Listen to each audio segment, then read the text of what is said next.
Hello there, and welcome to week 2 of quarter 2. Um, I've been trying to regain my voice. Hopefully, I can make it through this. But today we're going to cover Sir Gawain and the Green Knight, as well as the Chaucer and the Canterbury Tales tutorial lesson activities. I've already posted the study guide for the Unit 1 test in Google Classroom, so you'll be able to find that there. That should help you just understand about what you should focus on, and it's broken down by the tutorials, so you can go in and get some information. Remember, all of your tests are open note. All right, so the first tutorial we're going to cover today is Sir Gawain and the Green Knight. So I'm going to kind of go through some bits of this, but I'm also going to more or less summarize the story.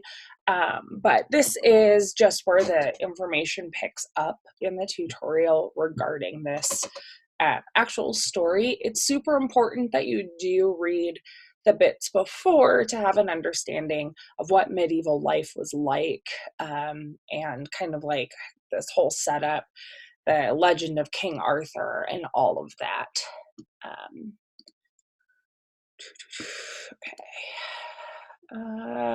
All right, so there's some stuff that's cut out, and so this kind of explains it. And then there's some of this information that it will be useful to review after I go through some of the story. Okay, before I read the story, I want to go over the questions. So you just can write a pretty basic description. Honestly, this is the type of thing where you don't want to copy and paste the sample answers, but you can paraphrase them, and that's fine, because you're going to watch this and you're going to get some idea of who most of these characters are. I think there's a couple that won't really come up. Don't copy and paste it, though. It's way more information in the sample answers than you need. But like Sir Gawain is a knight, he's one of the main characters. The Green Knight is a force of evil who has come to challenge the people of this village. Bertilac is like this dude who says to Sir Gawain he'll like let him stay there because he has to go and fight the Green Knight. Bertilac's wife, well, you'll learn about her. I don't really remember who Morgan Le Fay is. King Arthur is King Arthur. Queen Guinevere is his wife. She's not really in the story. It's just a thing. So you can kind of see, there's like a bit of information that you're going to get. Okay. And then I feel like this links to this. Yeah. This links to the same thing. Oops. Skip it. Okay, so I'm going to go through these, and then what you're going to do is you're going to write 3 paragraphs that highlight how the code of chivalry affects Sir Gawain's action throughout the narrative. Okay, you can find, last quarter I showed like a YouTube video that sort of goes over what happens in it. And it'll help you if you go through stuff like that and you're looking for like the exact breakdown. But you should have information about the code of chivalry from reading the tutorial before, and then gain that understanding of how it plays into the story. So I'm going to read parts of this. I'm going to skip through parts of this. And I'll stop and try and point stuff out while we go through. I'm not going to have my camera on during it, because I feel like people look kind of silly when they're just reading a screen. All right. So Sir Gawain and the Green Knight. I just copied and pasted what was here and moved stuff around because it's easier for me to like highlight and point stuff out on a Google Doc for my brain. Okay, so the poem begins at Christmas time in Camelot, the kingdom of the legendary King Arthur. So that's Camelot. You can fill that in, right? Because that's something that you're asked. Camelot, the kingdom of the legendary King Arthur. Okay. The poet tells us that the court is in its springtime, meaning that King Arthur is still a young man. He sits at his famous round table with his wife Guinevere by his side. His best knights are dining with him, including his nephew, Sir Gawain. So this is something else that we now know about Sir Gawain. Not only is he a knight because he has the Sir, but he is King Arthur's nephew. Okay, So it's really just important, like, to point out here that there's like this party going on because it's Christmas and they're making a lot of noise and they're having a lot of fun. So that's really like all okay. So for scarce were the sweet strains still in the hall, and the first course come to that company fair. There hurdles in at the hall door an unknown rider, one of the greatest on ground in growth of his frame, from broad neck to buttocks, so bulky and thick, and his loins and his legs so long and so great. Half a giant on earth I hold him to be, but believe him no less than the largest of men, for and that the seemliest in his stature to see, as he rides, for in back and breast through his body was grim, his waist in its width was worthily small, and formed with every okay. You get the idea. He's really, really big. Okay, so there's just like this super huge dude just like bursts through the door, and they're like, "Oh my god, what is going on?" And so he's all in green, and then he's wearing this like fancy robe. So something that you should have learned in the tutorial is that fabrics were a really big part of indicating what class of society that you belong to. So if you had like nice fabric, certain colors, stuff like that, that would indicate that this person is a nobleman. Okay, so blah blah blah blah blah. So he like shows up. It's basically just describing him. He's just like, oh, it's this dude. He's wearing all green. Like, that's what's up. Like, here we go. Hey, still kind of. This is all just description of this guy. Okay. So the Green Knight, this is like, because we're skipping lines, as you can see, we're going from line 200 to line 280. So they give us a little summary here as we skip to the next excerpt. So the Green Knight catches the court off guard, and no one knows how to react. King Arthur steps up and asks the man why he has interrupted their feast. The young and brash King Arthur declares, if contest bear you crave, you shall not fail to fight.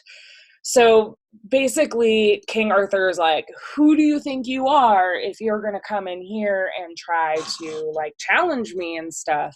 Like, I'm going to show you what's up. So the Green Knight is like, nah, or nay, to fight in good faith is far from my thought. There are about on these benches but beardless children. Were I here in full arms on haughty steed, for measured against mine, their might is puny. And so I call in this court for a Christmas game, for 'tis Yule and New Year, and many young bloods about. So basically he's saying he's just there to like play a game. And he's just like, ha ha ha, like, this is fine. But then, like, and then he's like, so if you want to fight me in this game, with my weapon, like, I'll give you a reward, and like, I'll not be mad at you if you hurt me, and if you win, like, it'll be fine. Everything's going to be great. And so then, like, nobody is saying that they want to fight him, and so he's like, now he gets all like upset. So he's like, what is this Arthur's house, said that horseman then, whose fame is so fair in far realms and wide? Where is now your arrogance and your awesome deeds, your valor and your victories and your vaunting words? Now are the revel and renown of the round table overwhelmed with a word of one man's speech, for all cower and quake, and no cut felt. So now he's saying that, like, every part of King Arthur's court, they're just a bunch of cowards. Like, they're all talk, they never do anything, and they're afraid before the fighting's even started. So then King Arthur is like, hey, you don't talk about me in my court like that. And he gets all like, rah, rah, and then he's like all about to fight him. And like, he's like totally ready to go. The knight even is like, yeah, come on, like, bring it. Like, they're totally just poo, poo, poo, poo, poo, poo, poo, poo. And then Sir Gawain is like, no, I beseech before all thee hear that this melee may be mine. So like, I want to do this fight. And so he says, would you grant me the grace, said Gawain to the king, to be gone from this bench and stand by you there? If I without discourtesy might quit this board, and if my liege lady mislike it not, I would come to your council before your court noble. I would find it not fit, as in faith it is known, when such a boon is begged before all these knights. Excuse me. So he is basically, he is like a lord to like somebody, and basically he's just like, I will protect you. Like, that's really all it is. And then he says that like he is not as strong and weak, or he is not as strong and like powerful as other men, but he's really just being modest, which is part of the code of chivalry. He's just saying like, oh, like you could have a worthier foe than me. But yeah, he's just being modest. Like, he's known to be a really great knight. So he just kind of goes on about like, I will totally fight you. Okay. And so the Green Knight reminds Sir Gawain that he must uphold his end of the bargain and come to seek him out in a year's time. So the whole, like, I think I can't remember if I skipped over this or if it just skipped over, but basically what he says is like, you fight me, and then in a year, like, no matter what happens, I will come to find you in a year's time. And so he's like, try to cut off my head. So that's what's happening right here. The Green Knight upon ground girds him with care, bows a bit with his head and bears his flesh. His long, lovely locks he laid over his crown. Let the naked nape for the need be shown. Gawain grips to his axe and gathers it aloft. The left foot on the floor before him he set, brought it down deftly upon the bare neck, that the shock of the sharp blow shivered the bones, and cut the flesh cleanly and clove it in twain, that the blade of bright steel bit into the ground. The head was hewn off and fell to the floor. Many found it at their feet as forth it rolled. The blood gushed from the body, bright on the green.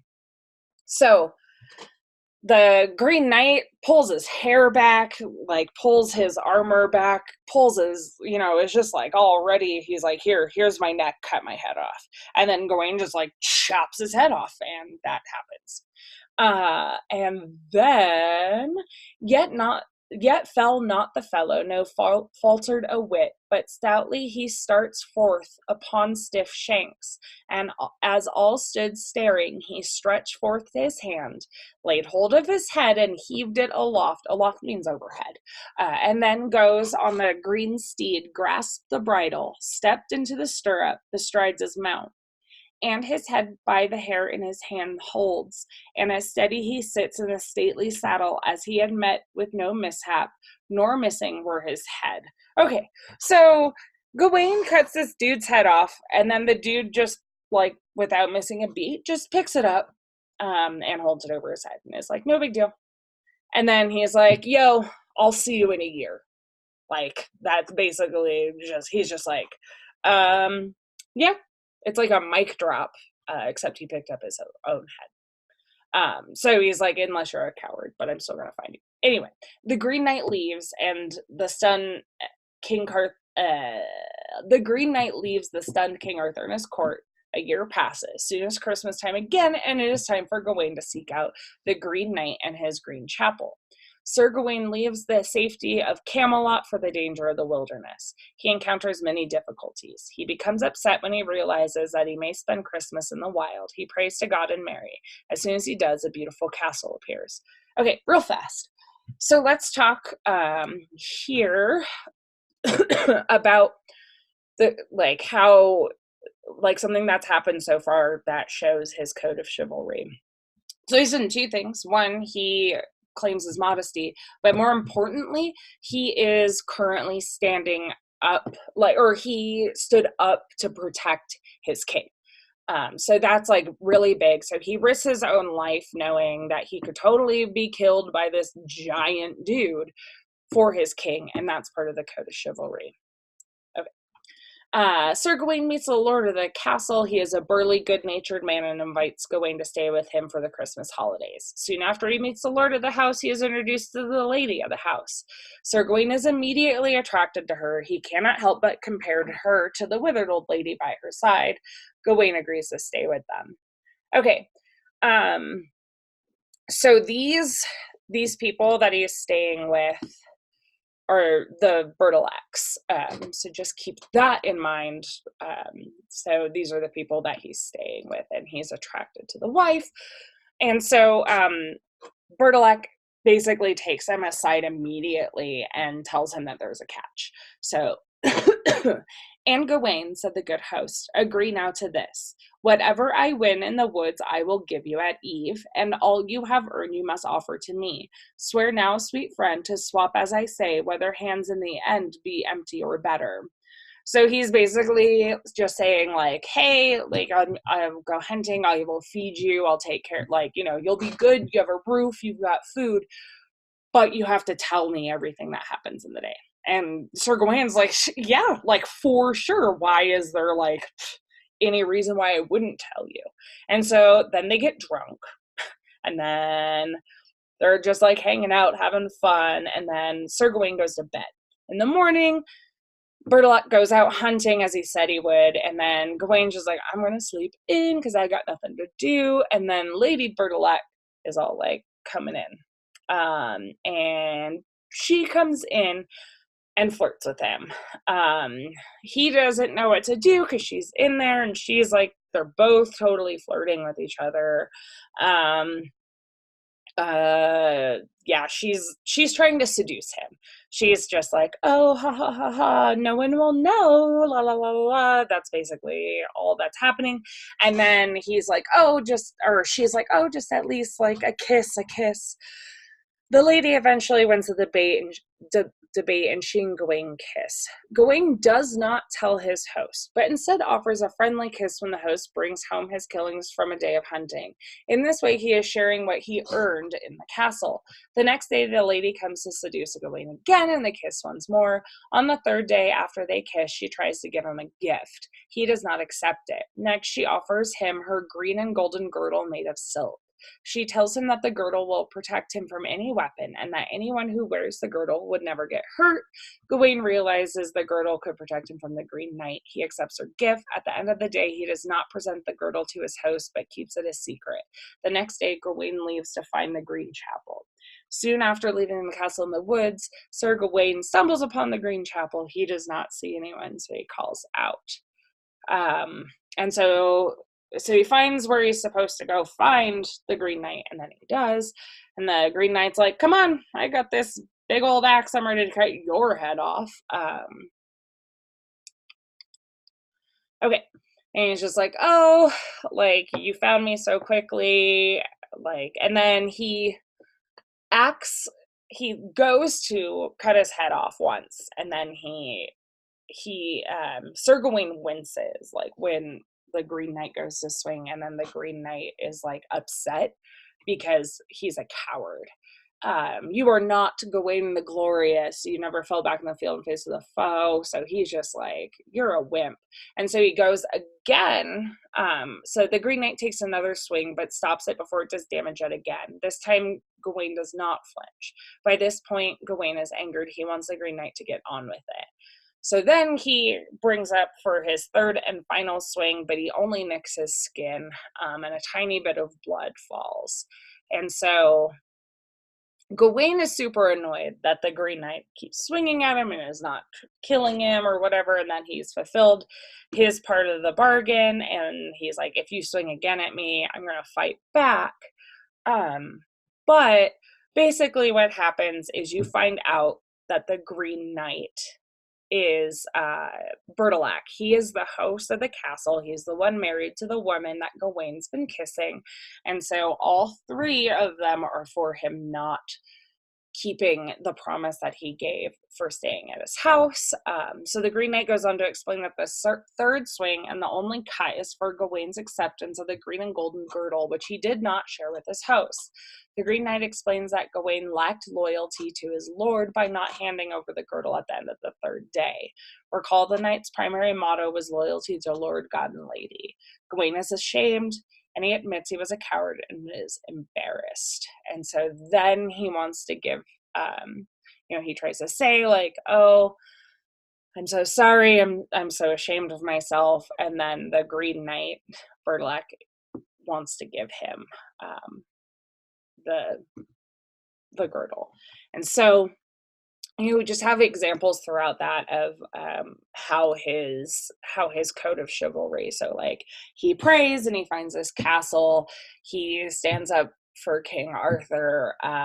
He's loyal to his lady. So like that's kind of what gets him into trouble, is like this whole lady thing. So you have a lot of that information. Like I said, you can also look up some stuff. There are some pretty good videos that give you some good information. But that's basically the summary of the story. Yeah.